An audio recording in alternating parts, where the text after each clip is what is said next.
Now, people with health challenges find it difficult to travel overseas and even around the country. And my next guest has created a process to overcome the obstacles for this group of people. Ben Wilson's from Medical Travel Companions, and he's here to explain this innovative enterprise. Mate, thanks for joining us. Thanks very much, Peter. Why don't you, in a nutshell, explain what the company does? Yeah, in a very short summary, really, Medical Travel Companions is a unique service. It's a retail service that is designed to, it enables people to travel that wouldn't have that, really enables them to realise their travel dreams. People who wouldn't have the opportunity to travel, we can pair them up with an aged care, professional aged care worker or a nurse to travel on a short journey to their local GP, through to a shop, or to an extended journey through to interstate or international. Okay, so tell us what your workforce looks like. Our workforce is made up of credentialed aged care and nurses who are scattered around in each capital city throughout Australia, who have been through a strict credentialing process. And then when we get a job, which is often done through a travel agent, we've only just started the business, we get a call. We match the carer or nurse with the companion. It could be an elderly person, it could be a school group travelling internationally who want someone with a clinical type background to assist, and then we pair them up. It's like a nanny with health qualifications. Exactly. Yeah, spot on. So, and really the idea came from my daughter was travelling overseas in South Africa on a school exchange program. She ended up in hospital, to cut a long story short, on an IV drip, and we had to get her back.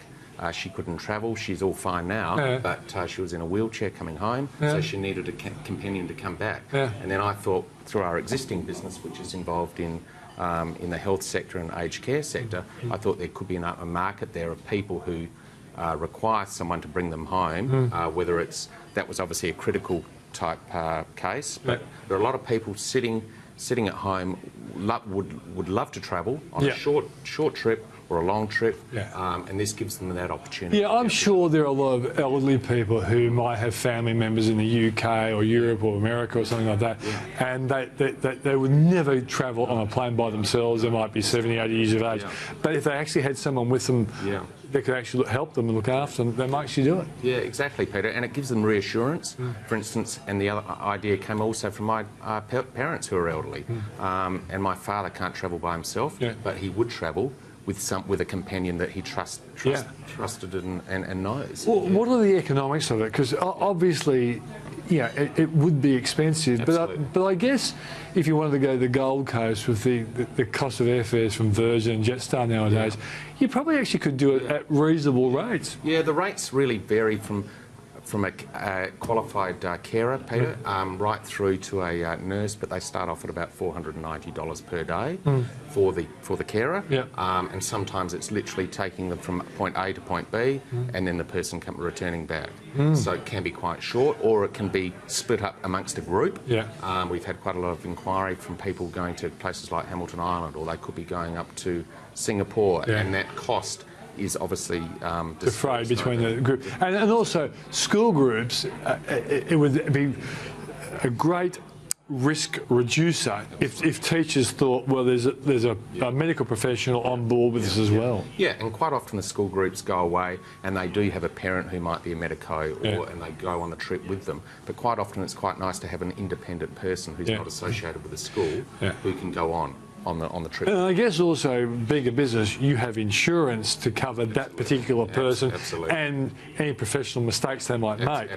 Which a parent doing it from a school wouldn't have that kind of protection. Yeah, absolutely. So from a risk, as you quite rightly said, Peter, from a risk management perspective, for a school or for a sporting group, football teams and things like that. High risk, mate, sending your employees off with football groups. Absolutely. Absolutely. So so there are lots of avenues, and we see that there is a big hidden market for that. So what we're doing at the moment is we're taking it to the market, to the retail market. We've anchored in a group initially in South Australia called Phil Hoffman Travel, who are helping us promote that through the network, and also part of the Virtuoso Travel Group. We're speaking to an airline and insurance companies. So it's still very early days, Peter, but there's been a lot of interest, and hopefully. And I would imagine that you actually are going to create a market. If I was a pretty savvy travel agent, I'd say there could be potentially, 100,000 people out there who aren't travelling because of the fear factor, the problem factor, and you're solving that problem. Yeah, exactly. So, And it's obviously good from a revenue. It's a win-win for the travel agent or the airline or the insurance company. They get to sell another ticket or another 2 tickets minimum, being the person who would love to travel who can't, and now they can, and our companion. And potentially a whole group. So from a revenue perspective, it's a win for them, and also from a community corporate social responsibility perspective, it looks very good, and it is a good thing. And with the Abbott government raising the retirement age potentially up to the 70s, it enables those people to remain independent. Do you also think that there would be a lot of mature people who might have retired or are unhappy about being retired, who become members of your workforce, in a sense, become the companions? Potentially, absolutely, absolutely. So as long as they're credentialed and they've got the right background, definitely. Yes. Okay, and also, do you envisage or hope that airlines say, well, we will give discounted airfares to the companion because they're going to actually help fund a full paying customer?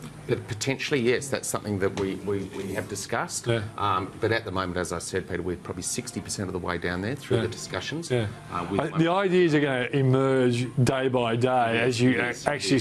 And people will ultimately come to you with ideas that you might not have even thought about. Absolutely, and that's happening every day as we go around speaking to the airlines or the insurance companies. Okay. So if people want to know more, what's the website? www.medicaltravelcompanions.com.au. Ben, good luck with it. Thanks very much, Peter. Cheers. My pleasure.